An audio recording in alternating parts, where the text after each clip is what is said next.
নমস্কাৰ ছাত্ৰসকল সদৌ অসম কৰ্মচাৰী পৰিষদে চৰকাৰী কৰ্মচাৰীসকলৰ কাৰণে এক শেহতীয়া আশাৰ খবৰ লৈ আহিছে আৰু যাৰ ফলত সদৌ অসম কৰ্মচাৰী পৰিষদৰ ফালৰ পৰা অসমৰ মাননীয় মুখ্যমন্ত্ৰী হিমন্ত বিশ্ব শৰ্মা ডাঙৰীয়াক এই পত্ৰযোগে জনোৱা হৈছে যে কৰ্মচাৰীসকলৰ তেওঁলোকে বহুতো আপোনাৰ লিভ লাভ নকৰে। বিশেষকৈ এয়া চাব কেজুৱেল লিভ অন্যান্য কৰ্মচাৰীয়ে লাভ কৰে 12 দিন আৰু শিক্ষক কৰ্মচাৰীসকলে লাভ কৰে 12 দিন।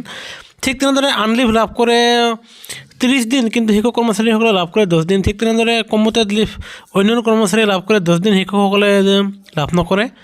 আৰু আপোনাৰ ছেকেণ্ড ছেটাৰডে আৰু ফৰ্থ ছেটাৰডে লাভ কৰে 24 দিন, আনহাতে শিক্ষকসকলে এটাও লাভ নকৰে। ঠিক তেনেদৰে আপোনাৰ ছামাৰ ভেকেশ্যনহে শিক্ষকসকলে লাভ কৰে। আৰু সেয়েহে আপোনাৰ আনলিভ যিহেতু শিক্ষকসকলে মাত্ৰ 10 দিন লাভ কৰে, সেই গতিকে আনলিভ আপোনাৰ মুখ্যমন্ত্ৰী মহোদয়ক 30 দিন বঢ়াবলৈ এই পত্ৰযোগে জনাইছে। সেয়েহে আশা কৰা গৈছে যে শিক্ষক কৰ্মচাৰীসকলৰ আনলিভ মুখ্যমন্ত্ৰী মহোদয়ে 30 দিন কৰিব। সেয়েহে গুৰুত্বপূৰ্ণ ভিডিঅ'টো প্ৰকাশত আমি লৈ আহিলোঁ। ভিডিঅ'টো নিশ্চয় লাইক দিব। আনহাতে চৰকাৰী কৰ্মচাৰীৰ পেঞ্চনৰ সকলো সৈতে জড়িত প্ৰতিটো খবৰ তথ্য সকলোতে আগত পাবলৈ আমাৰ চেনেলটো ছাবস্ক্ৰাইব কৰিবলৈ নাপাহৰিব। ভিডিঅ'টো চাব